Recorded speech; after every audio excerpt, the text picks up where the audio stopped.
सैयदना उमर फारूक, मेरे नबी पाक अलैहिस्सलाम ने फरमाया फरिश्ते 950 साल मेरे उमर की शान बयान करें तो खत्म नहीं हो सकती। इतना बड़ा शख्स उमर फारूक, इतना बड़ा आदमी। एक दिन ऐलान किया उमर फारूक ने, लोगों मस्जिद में आओ, बात करनी है। अमीरुल मोमिनीन का पैगाम है, सारे मस्जिद में आ जाए। खचाखच मस्जिद नबी सहाबा से भर गई। और ऐसा जब ऐलान होता था तो सहाबा दौड़ के आते थे, शायद कोई जंग है, शायद किसी ने हमला कर दिया है, शायद कोई नई बात है। दौड़े आए लोग, मस्जिद नबी खचाखच भर गई। सैयदना फारूक आजम रदी अल्लाह तआला अन्हु मिंबर पे बैठे।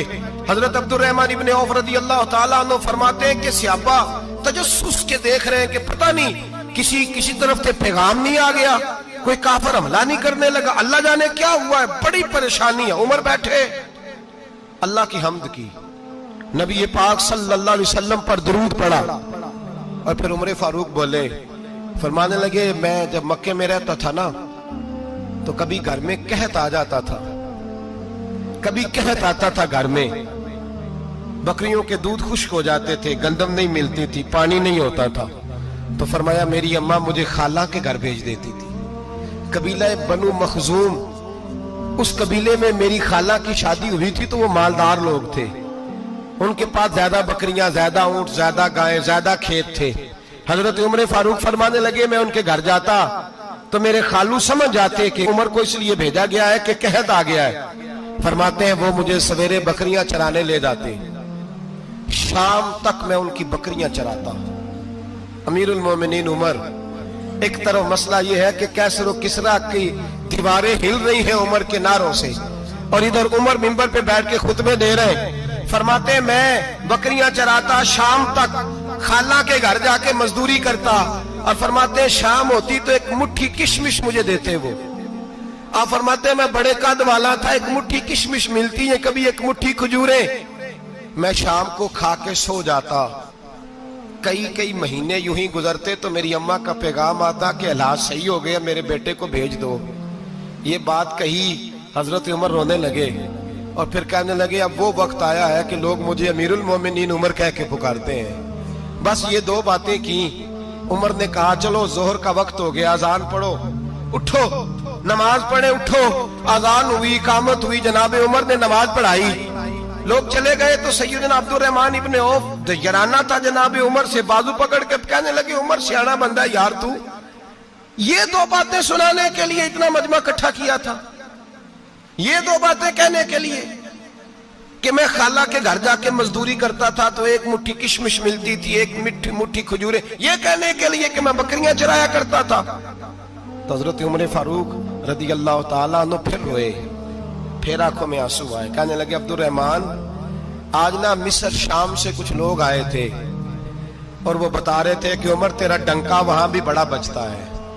वो मुझे कह रहे थे तेरे नाम के वहां भी बड़े दबदबे हैं, बड़े तज़किरे हैं। तो मेरा नफ्स मुझे कह रहा था, उमर देखा तू यहां बैठा है और वहां तेरे नाम का शोर हो रहा है, मुझे इसने बड़ा किया है। तो मैंने आज मुस्तफा के सारे गुलाम इकट्ठे करके अपनी औकात बता दी है। मैंने अपनी औकात बताई है कि मैं कुछ नहीं, कोई शय नहीं, कोई चीज ही नहीं, असी किसी से कुछ नहीं जे लगदे, ना कोई साडा दर्दी। मैंने बताया है कि मैं तो किसी के बकरियां चरा के एक मुट्ठी किशमिश लेके गुजारा किया करता था। गुजारा मुझे मेरे कुछ साथी ना ले गए गुजरांवाला, सर्दियों के मौसम में मुझे कहने लगे स्वेटर पसंद कर ले अपनी मर्जी का। तो मैंने कहा यार मुझे तो वही मजा आता है जो मेरी अम्मा क्रोशिये से बनाया करती थी, वही वो पहले अब्बा पहनते थे, फिर वही स्वेटर बड़ा भाई पहनता था, फिर हमारे खाते में आ गया। और फिर उसकी तारीफें होती थी गुर्बत छुपाने के लिए, उसकी तारीफें होती थी, बड़ी मेहनत से बना है जी, क्या बात है, बड़ा गर्म है। तो अब छोटे भाई को दे दिया जाए। हमने कहा वही जमाना देखा है, वही रंग देखा हुआ है और उस पर फख्र है। अब तो लोग जब कुछ हो जाता है ना, 2-4 लोग जानने लगते हैं तो लोग फटाफट दावा कर देते हैं खानदानी रईस आज़म हूं, बड़ी बात है। ऐसी कोई बात नहीं, जिसको अपना आप याद रहता है उसे खुदा भी याद रहता है, जिसे अपना आप याद रहता है उसे रसूलुल्लाह भी याद रहते हैं, जिसे अपना आप याद रहता है उसकी नजर में दूसरे लोग भी कुछ होते हैं, मैं उम्रे के लिए, हज के लिए जाता रहता हूँ, रब मुझे اپنے فضل سے بلا لیتا ہے. تو میں ایئرپورٹ سے نیچے اترا تو ایک صاحب میرے جاننے والے تھے, دوڑ کے آئے اور مجھے کہنے لگے کیا بات ہے, سنا ہے اس دفعہ آپ سعودی ایئر لائن سے آئے, سیدھا مدینہ شریف آئے, کیا بات ہے آپ کی؟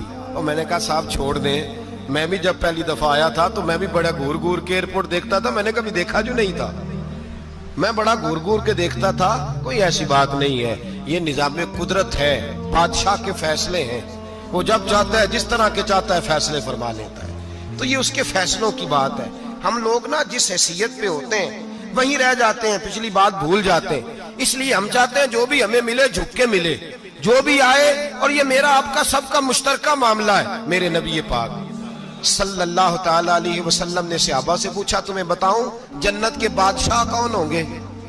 جنت کے عام لوگ نہیں, جنت کے, بولیے گا ذرا, جنت کے اللہ بادشاہ. جنت میں تو جانا بڑی بات ہے, حضور جنت کا بھی بادشاہ, ابن ماجہ میں لفظ ہے. تمہیں پتہ ہے جنت کے بادشاہ کون ہوں گے؟ تو میرے مصطفیٰ کریم صلی اللہ تعالی علیہ وسلم کے غلاموں نے کہا حضور ہمیں نہیں پتا. تو حضور نے فرمایا جنت کے بادشاہ وہ لوگ ہوں گے جنہیں دنیا میں کوئی بھی نہیں جانتا تھا, جن کے کپڑے سادے ہوتے تھے, جو غریب لوگ ہوتے, جو سفارش کرتے تھے تو ان کی قبول کوئی نہیں کرتا تھا, جو کسی کے ساتھ جاتے تھے تو ان کو مانتا کوئی نہیں تھا, وہ جنت کے بادشاہ ہوں گے, بادشاہ. اور فرمایا قیامت کے دن جب لوگ انہیں دیکھیں گے تو ان پر فخر کریں گے, رشک کریں گے, کہیں گے کیا بات ہے تمہاری.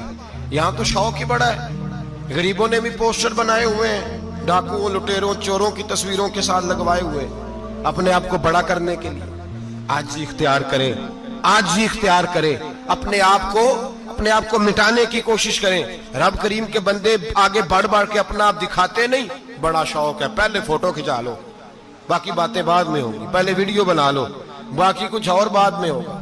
پہلے اب تو پرسوں ترسوں مجھے ایک مولانا کہنے لگے کہ آپ سے میں نے, وہ یہاں جمعہ پڑھنے آتے ہیں کبھی کبھی, میرے دوست ہیں, کہتے ہیں آپ سے میں نے سنا تھا کہ اگر کوئی, اس نبی پاک کا فرمان ہے اگر کوئی نذرانہ دے تو اس کو لے لو, اگر کوئی تحفہ دے تو اس کو, حضور نے فرمایا لے لو اگر تمہیں کو دیتا ہے, اپنی مرضی سے, مانگنا منع ہے, کوئی دے دے تو لے لو, ورنہ ایک وقت آئے گا تم مانگو گے تمہیں ملے گا نہیں, جب کو دے دے تو لے لو.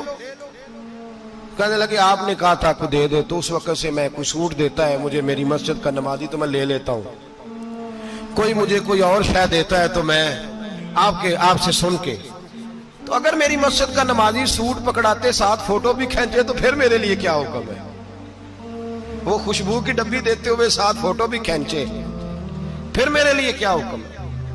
کہنے لگے رمضان میں یہ حال ہوا ہے کہ لوگ کپڑے دے رہے تھے اور فوٹو کھینچ رہے تھے, کیا چکر ہے, کہاں چلے گیا. غریب آدمی کی عزت نفس کو کچل ڈالا پکڑ کے, ایک جوڑا سال کے بعد امام کو دیا, اس کی بھی تصویر کھینچ کے فیس بک پہ دے ڈالی. یہ ہماری آج